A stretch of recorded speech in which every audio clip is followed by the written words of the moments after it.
Aku tengok macam sikit je. Weh, korang tahu tak 27 November ni filem Klepet dah nak keluar. Dan filem Action Comedy ni sumpah memang akan pecah panggung. Sebab apa? Sebab pelakon dia hot-hot weh. Ada Eddie Ashraf, Nadine Asta, Emerkin sekali. So apa cerita Klepet ni? Cerita ni actually menceritakan pasal 3 orang kawan, which is Pali, Zani and Wadi.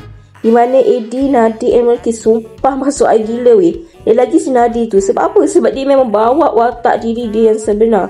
Memang jiwa dia lah orang kata. Who are you? Where are you from? Dalam cerita ni, diorang plan actually nak chill je, naik motorhome diorang. Sampailah satu masa tu datang pula Minah Ukraine. Tak tahulah datang dari mana. Buat hidup diorang tu jadi huru hara weh. Tak settle lagi problem diorang dengan Minah tu. Muncul pula Hitman. Lepas tu jumpa pula duit berkepuk-kepuk. Tak tahulah si Pali tu jumpa kat mana. Kepek duit siapa tak. Aduh, just gila cerita ni. Korang rasa diorang bertiga ni mampu tak survive? Ke diorang ni terus hidup dengan masalah kepek diorang tu sendiri? Haha, nak tahu selebihnya kenalah datang pawagam 7 November nanti. Sumpah korang kena tengok.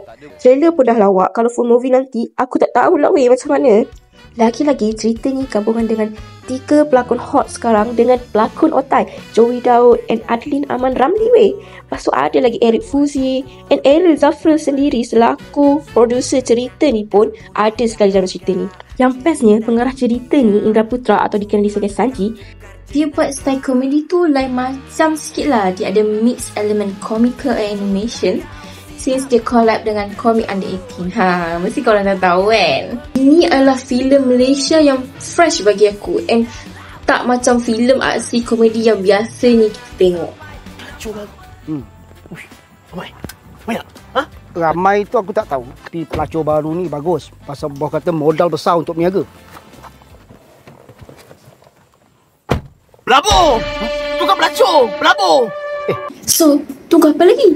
Jomlah ramai-ramai kita support film lokal ni pada 27 November di pawagam terdekat korang. Jangan lupa booking awal-awal tau. Sebab awal-awal tak kalut. Nanti kena Klepet dengan orang lain. Tak tahu. Okay, itu saja. Bye-bye.